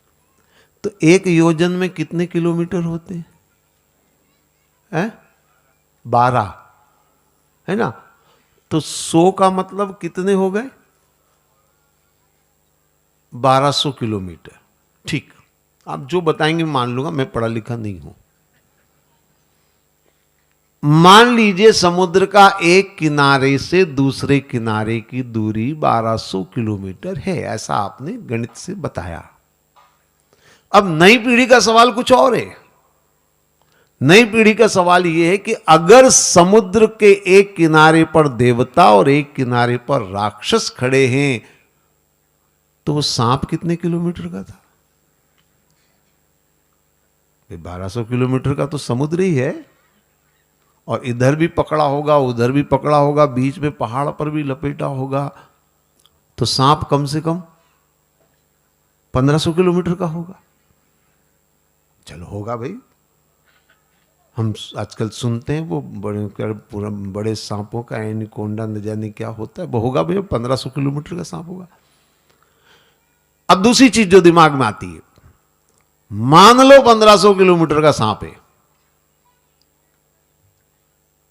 तो अगर वो 1500 किलोमीटर का सांप है तो निश्चित तौर पर वह 100-200 किलोमीटर मोटा भी होगा, पतला ही पतला थोड़ी होगा। शरीर के हिसाब से तो कम से कम उसको आकार मिलना चाहिए ना। 1500 किलोमीटर अगर वो लंबा है तो 100-200 किलोमीटर मोटा भी होगा वो। अब अगर 100-200 किलोमीटर मोटा सांप था, तो फिर सवाल होता है देवताओं के हाथ कितने किलोमीटर के थे? एक सवाल से पीछे दूसरे सवाल लगते हैं, बड़े विचित्र होते हैं। अब हाथ कितने बड़े थे, वो कितने बड़े थे, फिर आप समझते हैं सवाल के ऐसे ही कि इस श्रृंखला में कई सवाल और खड़े होते हैं। तो ये मन में बड़ा सवाल पैदा होता है कि आखिर समुद्र मंथन कैसे हुआ। कहना बहुत आसान है, चित्र में फोटो बनाना बहुत आसान है, लेकिन प्रैक्टिकली अगर आप देखें तो ये बड़ी मामूली बात समझ में आती नहीं है। अच्छा, एक और इस कथा में बड़ा बेतुका वर्णन है जिसको सुनकर के प्रश्न खड़े होते हैं। और बेतुका ये है कि भगवान ने देवताओं से कहा कि समुद्र मंथन में तुम असुरों की सहायता लो, उनकी मदद लो। एक बात बताइए, हम किसी से मदद कब लेते हैं? जब हम करने में सक्षम नहीं होते तो हम दूसरे की मदद लेते हैं। यही कहता ना, कुर्सी उठानी है, अकेले नहीं उठा पा रहे तो दूसरे से कहेंगे थोड़ी हेल्प कर दे, दोनों मिलकर उठा लेंगे। तो आदमी मदद कब लेता है? जब वो करने में खुद सक्षम नहीं हो। मुझे एक बात बताइए, देवताओं में देवता सक्षम है कि नहीं है? देवताओं में सामर्थ्य है कि नहीं है? आप क्या मानते? आप क्या सोचते? सोच के बताइए, देवताओं में सामर्थ्य है कि नहीं है?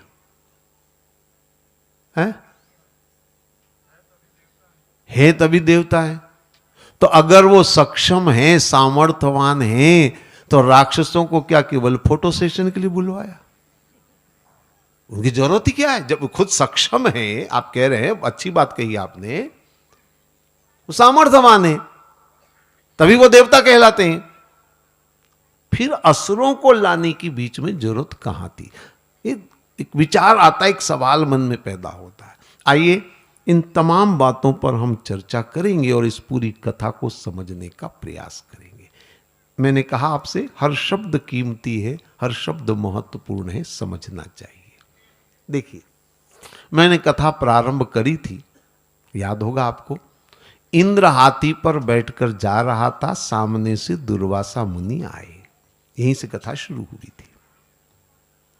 इंद्र है देवताओं के राजा, ठीक। अब देवता, शुरुआत से आप समझिए, देवता माने कौन? हमारी अलग अलग इंद्रियों को ही अलग अलग देवता कहा गया है। जैसे नेत्र सूर्यो देवता, चंद्रमा देवता, ये देवता है। नासिका अश्वनी देवता, जिह्वा वरुण देवता, ये सब अलग अलग देवता है। और इंद्रियों का राजा है मन। इंद्रियों को कमांड कौन करता है? मन करता है। तो इंद्र है हमारा मन, देवताओं का राजा। देवता माने इंद्रियां, तो हमारा इंद्र जो है वो हमारा मन है।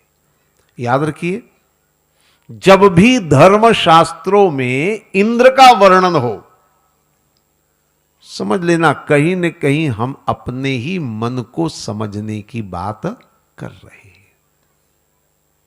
इंद्र का पूरा चरित्र जो है वो मन से जुड़ता है। आपने देखा होगा, शास्त्रों में कई कथाओं में वर्णन आता है, कोई तपस्या कर रहा है तो इंद्र बाधा पहुंचाता है। सुना है ना आपने? कभी आपके मन में भी विचार आया होगा कि देवता तो अच्छे लोग होते हैं, राक्षसों के दुश्मन हो तो बात समझ में आती है, जो आदमी तपस्या कर रहा है, भजन कर रहा है, उसमें इंद्र बाधा क्यों पहुंचाता है? ये समझ में नहीं आती बात। लेकिन इंद्र हमारा मन है, और जब भी कोई भजन करेगा तो बाधा कौन पहुंचाएगा? मन ही पहुंचाएगा। ये नोट कर लीजिए आप, क्योंकि मन को भजन वजन नहीं सुहाता है, मन को भगवान की भक्ति में रस नहीं आता है, इसलिए मन बाधा पहुंचाता है, इसलिए इंद्र बाधा पहुंचाता। आप समझ रहे ना? तो इंद्र मतलब हमारा मन है। अब यह हाथी पर बैठकर जा रहा था। एक बात और मैं आपको बताऊं, कोई भी कथा आप देखिए उठा करके, इंद्र हमेशा हाथी पर ही बैठा हुआ आपको मिलेगा, कभी ऊंट घोड़े पर नहीं मिलेगा। ऐरावत हाथी इंद्र की सवारी मानी गई है। समुद्र मंथन में से ऐरावत हाथी निकला, तो ऐरावत निकलने से पहले भी इंद्र हाथी पर ही बैठता था। इंद्र की सवारी हमेशा हाथी रही है। क्यों रही है? मैं आपको बता दूं। हाथी की जो काया है वो बड़ी स्थूल काया है। समझ रहे हैं आप? हाथी की काया स्थूल काया है।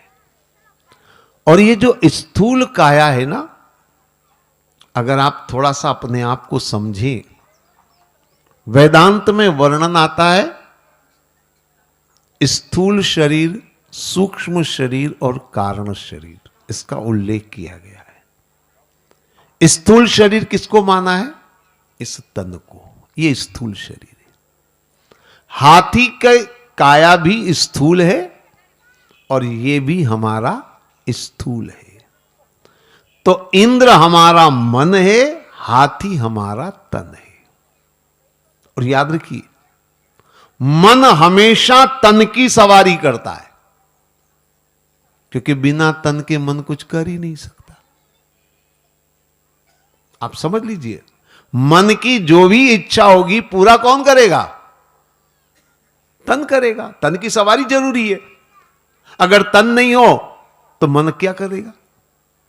मन में इच्छा है रसगुल्ला खाने की, मन में इच्छा है चाट खाऊं, समोसा कचौड़ी खाऊं, बिना तन के कैसे खाएगा? मन इच्छा कर सकता है, लेकिन तन चाहिए, तब इच्छा की पूर्ति होगी। तो इंद्र हमेशा हाथी पर जाता है। समझ रहे ना? हाथी मतलब मन हमेशा तन पर आरूढ़ होता है, मन हमेशा तन की सवारी करता है। यह है हाथी के ऊपर इंद्र। अब समझ में आ गई? अब चलिए कथा में आगे बढ़े। दुर्वासा मुनि आए। दुर्वासा मुनि एक संत हैं। अब संत ने क्या किया? माला निकाली और इंद्र के गले में डाली। कई बार लोग मुझसे पूछते हैं कि दुर्वासा ने जो माला डाली थी वो कौन सी माला थी? भाई, चंदन की माला थी कि तुलसी की माला थी कि रुद्राक्ष की माला थी कि फूलों की माला थी कि फूलों में भी कौन सा फूल था? है? मैंने कहा इससे क्या फर्क पड़ेगा, कोई सी भी माला हो। बोले नहीं, थोड़ा सा हमको बताइए कौन सी माला थी। मैं आपको बता दूं, भागवत में किसी भी माला का वर्णन नहीं किया गया। और क्यों नहीं किया, उसका कारण है, बहुत बड़ा कारण है।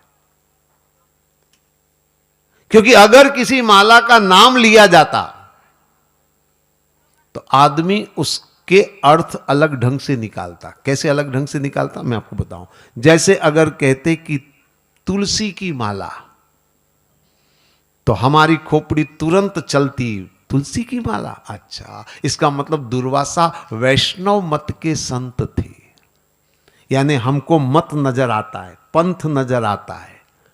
अगर कहते रुद्राक्ष की माला तो हम कहते अच्छा, ये तो शंकर मत के संत थे, अद्वैत मत के थे।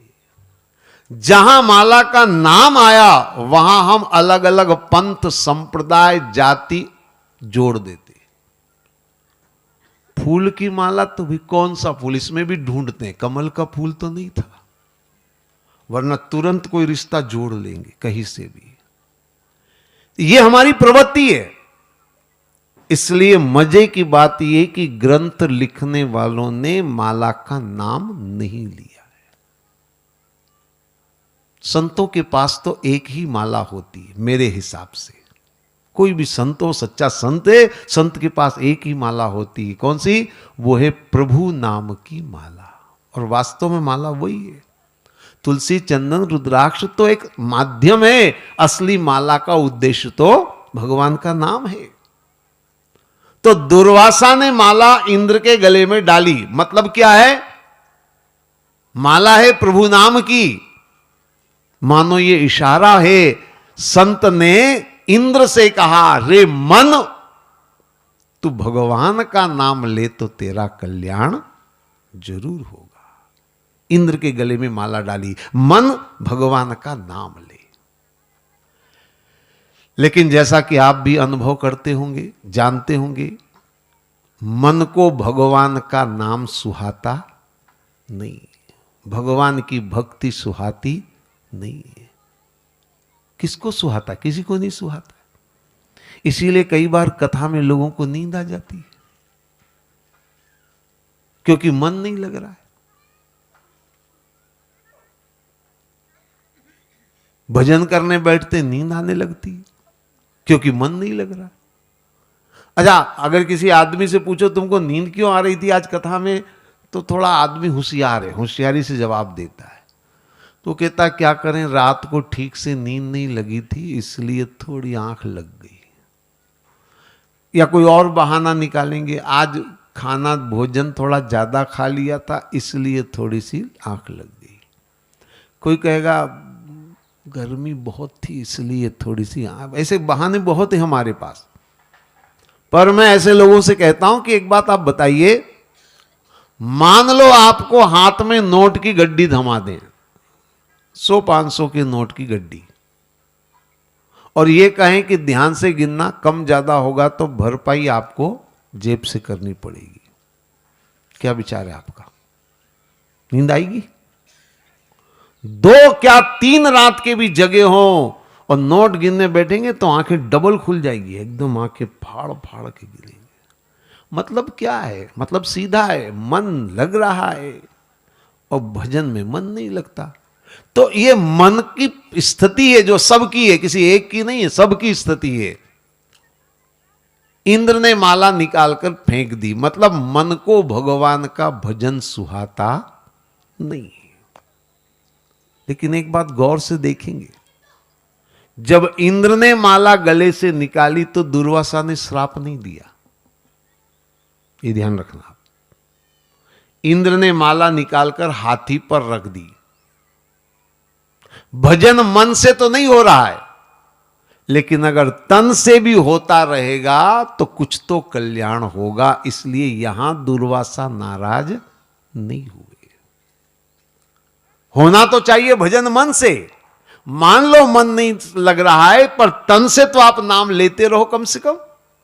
लेकिन दुर्वासा को क्रोध कब आया? जब हाथी ने भी माला नीचे पटक दी, यानी भगवान का भजन मन से भी गया और तन से भी गया।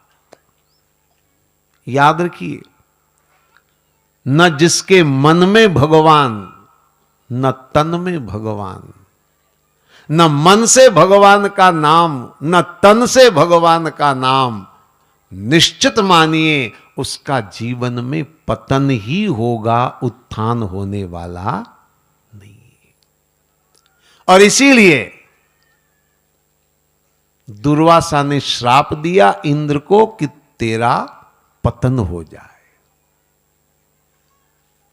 तेरा स्वर्ग का राज्य चला जाए। ये श्राप दिया। ये श्राप सबके लिए है।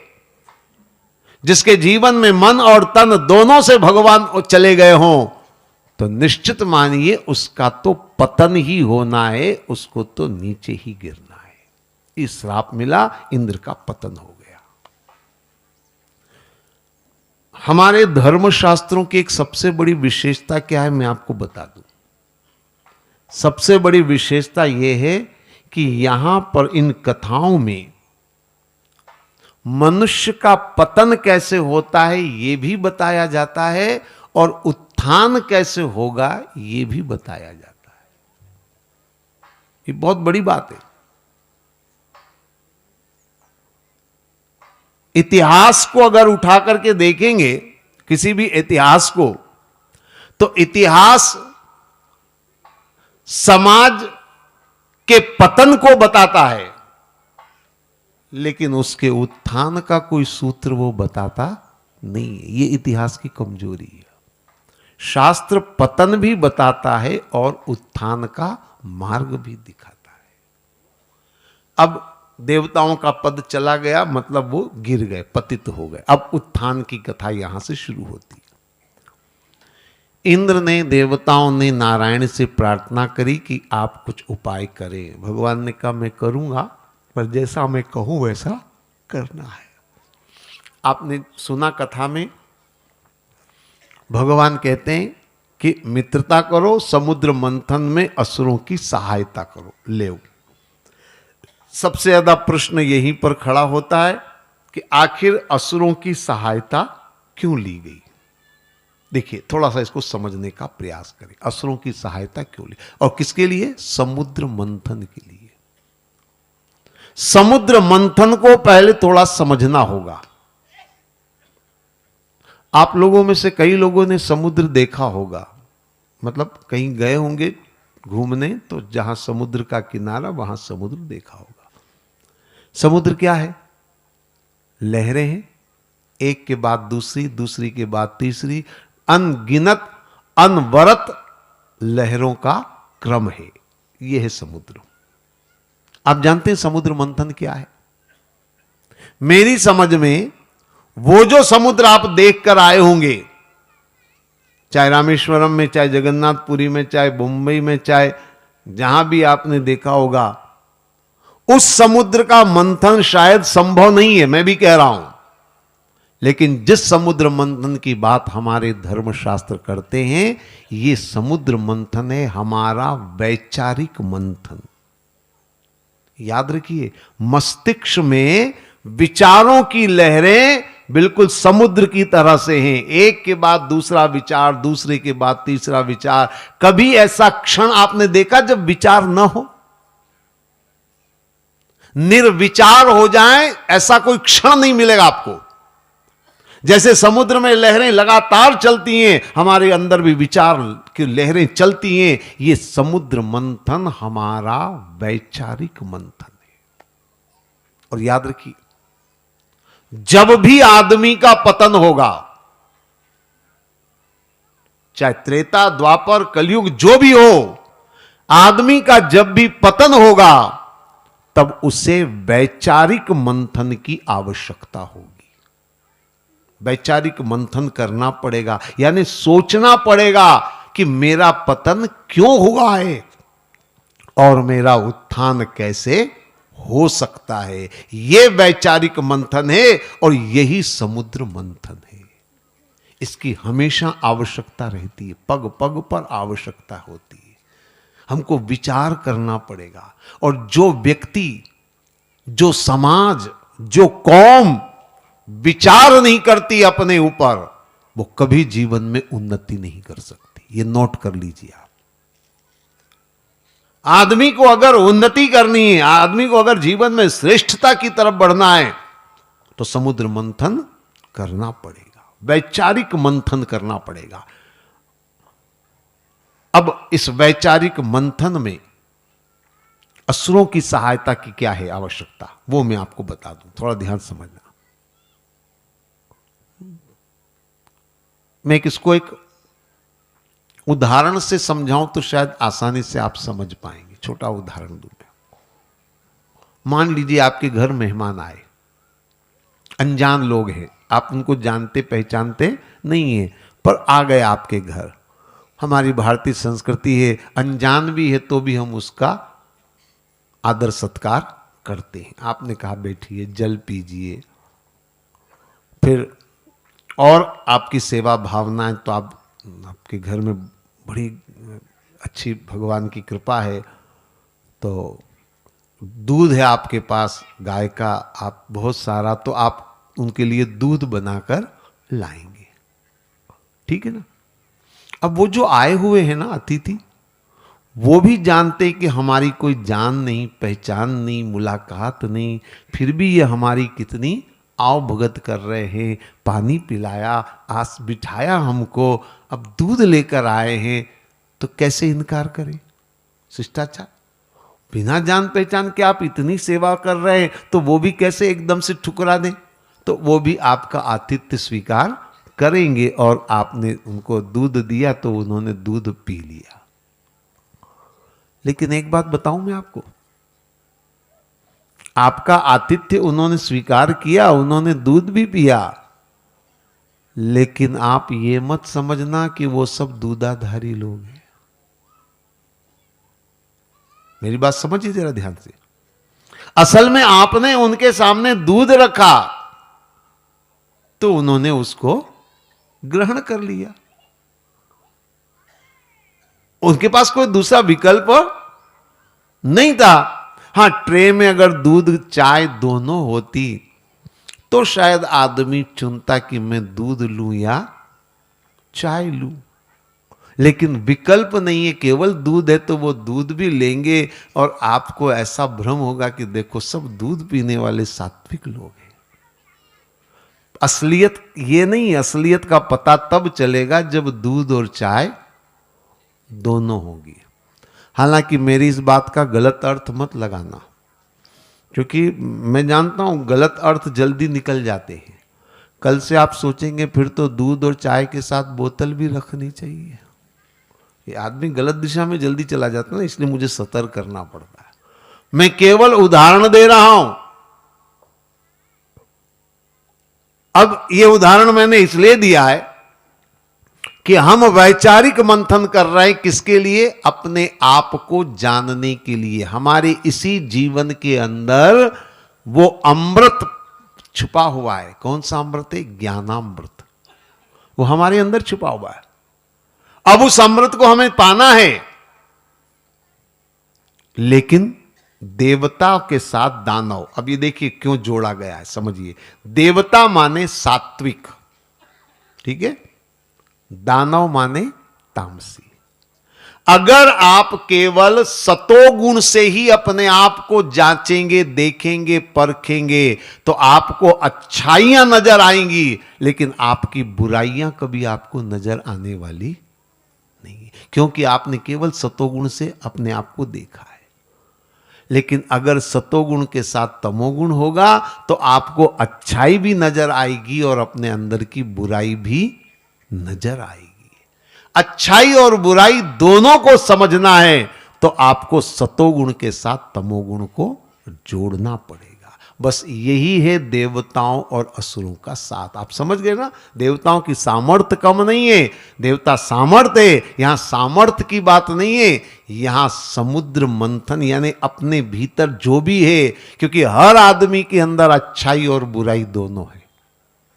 ऐसा एक भी आदमी दुनिया में नहीं है जिसमें केवल अच्छाई हो या जिसमें केवल बुराई हो ही नहीं सकता ऐसा कोई भी आदमी। आप माने चाहे ना माने, कितना भी बड़ा साधु संत भी हो, वैरागी भी हो, उसमें भी कोई ना कोई बुराई तो जरूर होगी।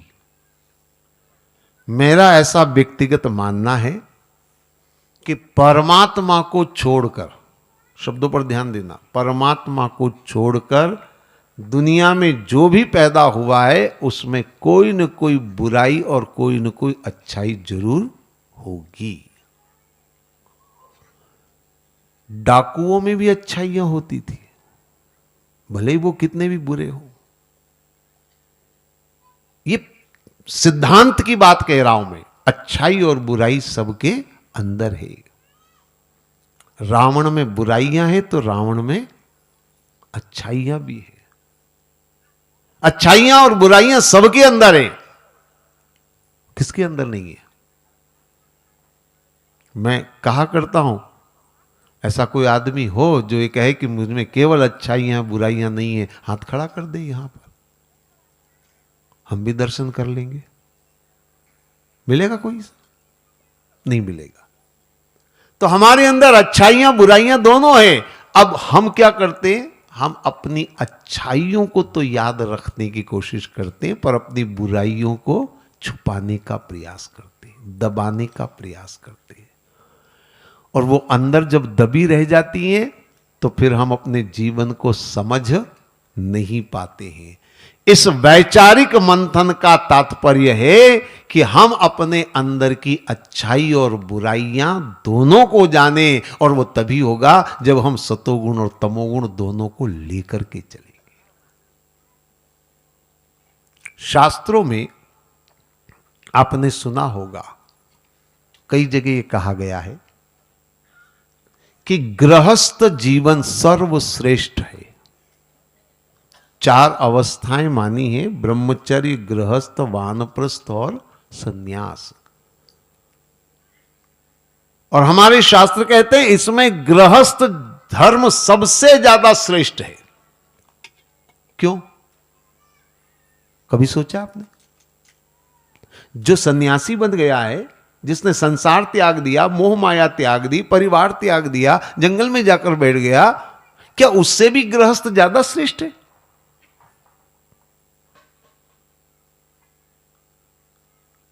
ये सोचने की बात है।